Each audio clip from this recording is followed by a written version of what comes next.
মুগ দাইলৰ কচুৰি খাবলৈ যে সঁচাই বহুত ভাল লগা হয়, তাৰমানে সোৱাদ হয় সেই বুলি ভিডিঅ'টো শ্বেয়াৰ কৰিলোঁ। কচুৰিৰ ভিতৰত একেবাৰে জৰ্জৰিয়া তাৰমানে ড্ৰাই হৈ থাকিলে মই ভাল নাপাওঁ, সেই বুলি নিজে ঘৰত বনাই খালোঁ। ইমান স্পাইচি নাখাওঁ যিহেতু সেই বুলি মুগ দাইল ভিজাই থৈছিলোঁ আৰু তাৰ লগতে কেঁচা পিঁয়াজ দুটা, কেঁচা জলকীয়া আৰু কেঁচা আদা দি দিলোঁ। মিশ্ৰণখিনি যিহেতু একেবাৰে মিহিন কৰিলোঁ সেই বুলি তেল কমকৈ দিলোঁ, তাৰ ওপৰতে নিমখ, জিৰাৰ গুড়ি, হালধি গুড়ি দিলোঁ।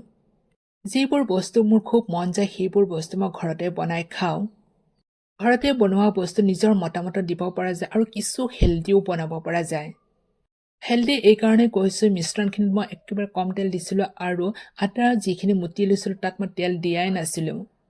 কচুৰি যিহেতু অলপ তেলত ফ্ৰাই কৰিব লাগিব নহয় জানো, আৰু সেই বুলি মই আগতে ব্যৱহাৰ কৰা তেল দিয়া নাই। বৰ বেছিকৈ বনোৱা নাই যিহেতু মানুহ কম, সেই বুলি 3টা বনাই লৈছোঁ আৰু এটা এটা কৰি মই ফ্ৰাই কৰি ল'ম। মুগ দাইলৰ কচুৰি বৰ ভাল লগা হয়, তাৰমানে ভিতৰত একেবাৰে জৰ্জৰীয়া, তাৰমানে একেবাৰে ড্ৰাই কৰি ল'ব নালাগে আৰু মোৰ যিহেতু ওলাই যাব